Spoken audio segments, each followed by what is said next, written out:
Malatya çok emin adımlarla ayağa kalkıyor, kalktı diyoruz. Şehrimiz artık depremin yaralarını sardı. Biz geleceğin Malatya'sını inşa ediyoruz diyoruz. Şu son derece modern, dirençli ve hakikaten güzel bir şehir oluşacak. Hepimiz bunu görüyoruz. Caddelerimizi genişletiyoruz.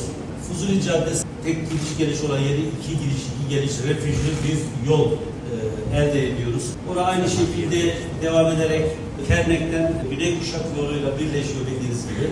Kernek Parkı'nı da biliyorsunuz 6-7 dönümlük bir yer orası. Orayı 35 dönüme çıkarttık. Projesine başladık. Yukarıdaki Çamlık'la irtibat kurarak bir seyir terası var. İnönü Caddesi'ni zaten işte 30 metreye çıkarıyoruz ama orada 18 tane bina var.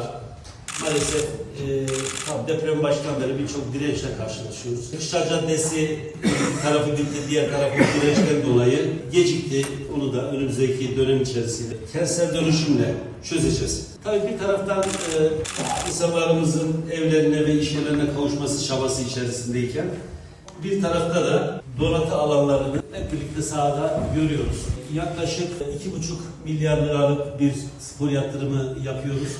Bir de artık 1,5 milyarda inşallah yakın zamanda spor totuyla yapacağımız protokolle 4 milyar bulacak. Bununla birlikte tam 63 gençlik ve spor yatırımı kazandırıyoruz Malatya'mıza. Kaynarca, Başarık, Çarmıhlı, Kiktepe, Tecde buralarda büyük spor kompleksleri yapıyoruz daha doğrusu.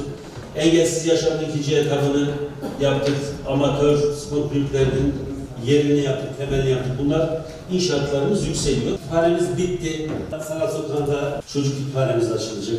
Hatay'da bir program düzenlendi. Türkiye'nin COP31'e giden yolu, Dirençli Şehirler diye başlığında. O toplantılardan bir tanesiydi. Deprem bölgesi belediye başkanlarıyla bir araya geldik.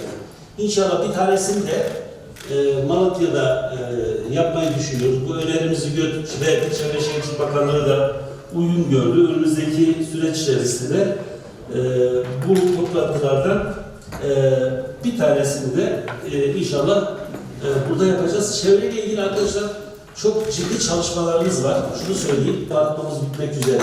Biyolojik arıtma hakikaten bölgenin en büyüğü. Eski Malatya'daki arıtmamıza ikinci aşamasındaki projemiz de onaylandı. Duranlardaki işte aynı şekilde tarımsal ürünlerde kullanılacak ayrıca çamur kurutma ünitesi var. Organize sanayideki orada da kimyasal arıtma çalışması var. Malatya'da sular veya atıklar arıtılmadan hiçbir zaman doğaya deşarj edilmeyecek. Kapıkaya'da ikinci lot çöp alanını oluşturduk. Onun ihalesi de başladı. Raylı sistemimiz bizim AYGM'de onaylandı. Şimdi biz de inşallah stratejik bütçede bunu da onayını alırsak önümüzdeki süreç içerisinde raylı sistemimiz de hayata geçecek. Ayrıca 12 tane yeni nesil otobüs aldık arkadaşlar, körüklü otobüs. Bu otobüslerimizle birlikte 185 tane otobüse ulaşmış olduk. Akülü otobüsleri alarak bizim İkizce'de üniversiteye kadar olan trambüs hattımızı tamamlamış olacağız. Geçen hafta 340 okulda yaklaşık 18.500 öğrencimiz bir deneme sınavı yaptık, yani ölçme değerlendirme. Malatya Spor ve yeni Malatya Spor'umuz artık borç sarmalı içerisinde çıkarma şansı bulmalı. Düşme hattında olan gene Yeşilyurt Spor'umuza el attık. Yeşilyurt ve Battalgazi belediyelerimizle birlikte hakikaten düşme hattında olan Yeşilyurt Spor'umuz şu anda ikinciliğe çıkmak için playoff final karşılaşmasına kadar geldik.